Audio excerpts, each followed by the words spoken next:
terkait dengan kasus mutilasi di Papua. Itu. Saya pikir ini sudah berulang kali kejadian dan ini yang sudah sangat fatal dari sekian yang terjadi. Jadi saya pikir Kasat harus hadir untuk menjelaskan ya, karena sudah menjadi atensi dan perhatian dari Bapak Presiden sendiri.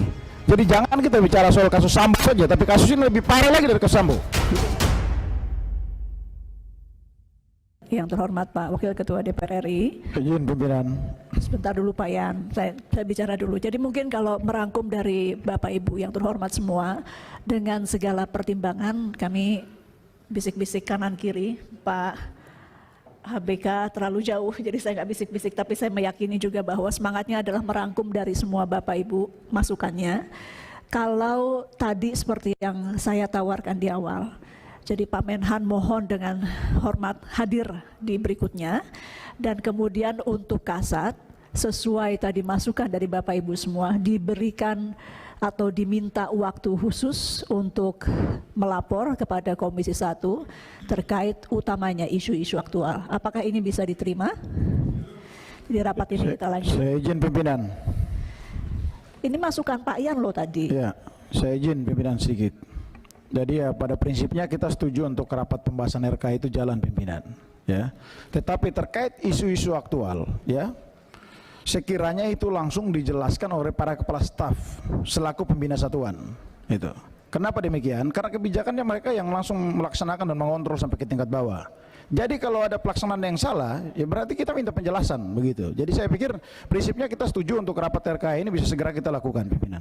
Tapi kembali lagi seperti solusi pimpinan, saya pikir itu yang terbaik. Jadi nanti kita minta Pak Kasat hadir untuk menjelaskan secara khusus di komisi terkait dengan kasus mutilasi di Papua. Itu. Saya pikir ini sudah berulang kali kejadian dan ini yang sudah sangat fatal dari sekian yang terjadi. Jadi saya pikir Kasat harus hadir untuk menjelaskan ya, karena sudah menjadi atensi dan perhatian dari Bapak Presiden sendiri. Jadi jangan kita bicara soal kasus Sambo saja, tapi kasus ini lebih parah lagi dari kasus Sambo. Itu yang saya berharap untuk harus ada penjelasan resmi. Terima kasih pimpinan. Terima kasih. Kita perlu pahami beliau dapilnya dari Papua. Jadi memang sudah menjadi kewajiban menyampaikan hal tersebut. Jadi nanti Pak Yan, Kasat dan Panglima TNI, ya, karena ini institusinya adalah institusi TNI, menjelaskan secara khusus mengenai kasus mutilasi di waktu yang nanti kita akan aturkan. Semua sepakat rapat RKAKL 2023 boleh kita buka Bapak Ibu yang terhormat? Baik, sifat terbuka atau tertutup?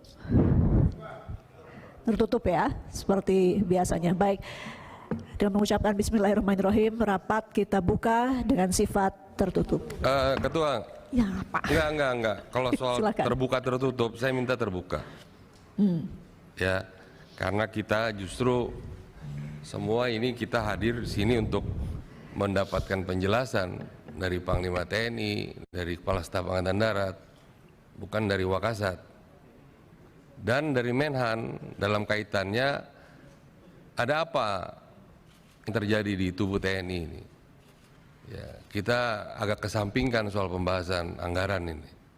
Anggaran sudah hampir pastilah sama. Mungkin nggak perlu lagi dibantu. Tapi ada apa di TNI ini perlu kita.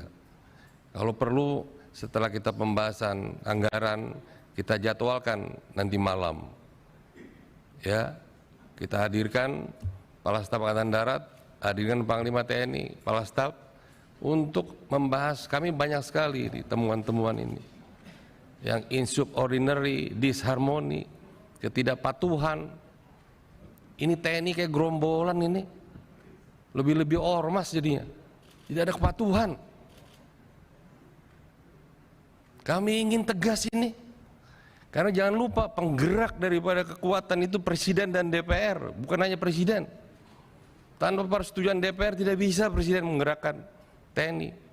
TNI hanya alat, hanya instrumen.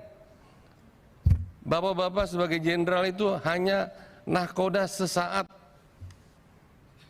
Tapi selamatkan TNI-nya. Ini semua fraksi prihatin. Ada apa? Ketidakpatuhan si A dengan si B.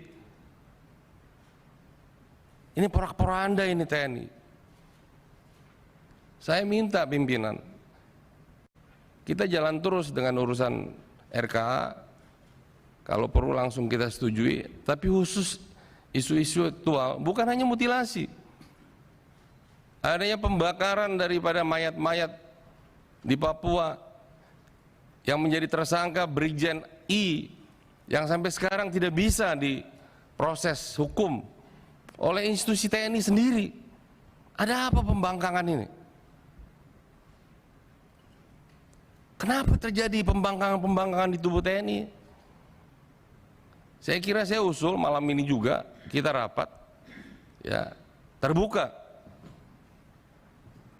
jangan ada yang ditutupi. Saya tidak ingin berpihak ke siapa-siapa. Ingin penjelasan dari Saudara Jenderal TNI Andika dan penjelasan dari Jenderal TNI Dudung Abdurrahman. Ada apa terjadi disharmoni begini? Ketidakpatuhan. Sampai urusan anak kasat pun gagal masuk Akmil pun menjadi isu. Emangnya kalau anak kasat kenapa? Emang harus masuk? Emang kalau anak presiden harus masuk? Siapa bilang itu? Ketentuan apa? Ini kita harus tegas, Pak. Saya lebih tua dari bapak-bapak semua. Saya berhak bicara di sini. Jangan seperti ini. Kalau ketentuan mengatakan tidak, ya tidak ada diskresi. Apa diskresi begitu? Oh, anak saya, kenapa urusannya emang kalau anakmu?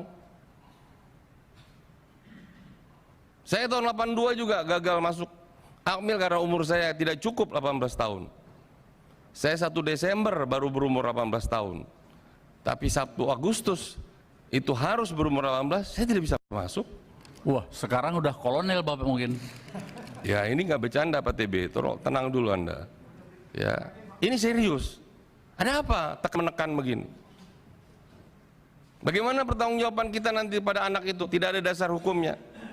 Dia cacat hukum. Ini serius, Pak. Makanya tadi semua ini fraksi meminta ini rapat ditunda kecuali pembahasan anggaran. Saya usul pimpinan, pembahasan anggaran kita tutup, kita bahas, kita setujui, silakan itu mau tertutup. Tapi isu aktual kita buka lagi, tapi hadirkan kasat di sini. Kita ingin clear, kalau perlu dengan segala hormat bahwa Bapak yang di belakang nggak perlu hadir. Ada apa sih ini? Jangan ada dusta di antara kita dong. Masa setiap ada panglima, dari ke panglima ke kasat begitu terus? Dari zaman Pak Muldoko ini. Pak Muldoko ke Pak Gatot begini, Pak Gatot ke Pak Hadi begini, Pak Hadi ke Pak Andika begini, Pak Andika ke Pak Dudung begini. Sampai kapan, Pak? Kenapa kalian yang ego begitu? 450.000 itu tentara, bapak saya pun tentara.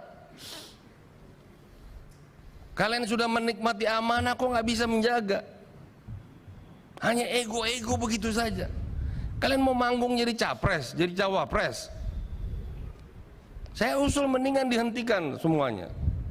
Pak Effendi. Enggak, ini serius, agar ini semua kita jangan menganggap isu ini isu sederhana. Saya mohon. Iya. Ya, nanti kita isu buatkan. aktual dibahas, yang bersangkutan hadir di sini. Saya tidak permasalahkan mau wamen, tapi wamen pun menteri pun harus hadir sebenarnya sebagai pembina, Pak. Agar clear kita. Saya tidak ingin menyalahkan siapa-siapa. Saya ingin mendapatkan penjelasan dari bapak-bapak yang dapat amanah, dapat kepercayaan dari presiden, dari kami, ya, seperti apa yang terjadi di tubuh TNI. Terima kasih. Baik, Ketua. terima kasih Pak Effendi. Jadi senada dengan tadi kita akan buatkan rapat khusus untuk isu-isu aktual karena hari ini Kasat tidak hadir. Sayang sih Pak Wakasat, tadinya bisa bareng-bareng tapi kita terpaksa meluangkan waktu lagi di tengah kesibukan agenda Komisi 1. Tapi tidak apa-apa karena isu ini amat penting. Jadi Pak Effendi ini bisa jalankan. Tadi semua sudah sepakat, saya sudah ketok. Jadi ini sudah masuk ke rapat RKAKL 2023. Tapi tolong jadwal yang itu ditetapkan sekarang juga, Bu. Pak Kasatnya nggak ada nanti. Kita yang menetapkan. Kita tetapkan mau besok, mau lusa, kita yang menetapkan. Kita yang punya kewenangan kok. TNI itu kehormatannya kepatuhan, Pak. Ya, nanti sambil kita cek jadwal kita, karena jadwal kita juga kan harus dicek ya. Jadi kita tadi sudah saya buka, saya scores untuk area bisa di-clear. Teman-teman wartawan dengan segala hormat, kita harapkan dapat meninggalkan ruangan karena rapat kami akan segera kita mulai. Ketua, seharusnya pertanyaan boleh terbuka, jangan diatur kami. Tapi kalau bapak-bapak ingin tertutup, silakan bapak yang minta tertutup. Tapi jangan rapatnya ditutup. Kita hak kedaulatan konstitusi kita di sini kok. Saya ingin bicara kok, detail ini. Ya, kita tanya aja ya. Ya, silakan tanya. Kita nggak ngatur, cuman ini tadi masukan yang saya dengar. Bukan, maksud saya, silakan kalau bapak-bapak dari TNI ingin tertutup, pada saat beliau menjawab silakan. Tapi kalau dari hak konstitusional saya ingin pertanyaan saya terbuka. Karena biar didengar oleh Republik ini. Pak Mitra dulu, Pak Wamenhan. Presentasi penjelasan RKKL bisa dibuka? Ini malah berbeda pertanyaan, ditutup, RKKL terbuka. Pemaparannya bisa terbuka. Oke, berarti saya ketok ulang, Pak. Kalau memang rapat penjelasan RKKL yang bisa dibuka, saya harus ketok ulang. Bapak Ibu setuju dibuka? Baik ya, jadi rapat pendalamannya mungkin sesuai kebiasaan, pendalamannya nanti tertutup mungkin Bu. Pendalamannya tertutup, baik. Jadi rapat kita buka dan sifatnya untuk sementara terbuka kecuali nanti kalau memang ada yang harus tertutup, Pak Wamen sampaikan ke kami untuk kita ketok ulang. Baik, rapat kita buka sifat terbuka. Tanpa berpanjang kata, saya berikan waktu kepada Wakil Menteri Pertahanan untuk memaparkan RKKL 2023 untuk Kementerian Pertahanan. Terima kasih sudah nonton. Jangan lupa like, subscribe, dan share ya.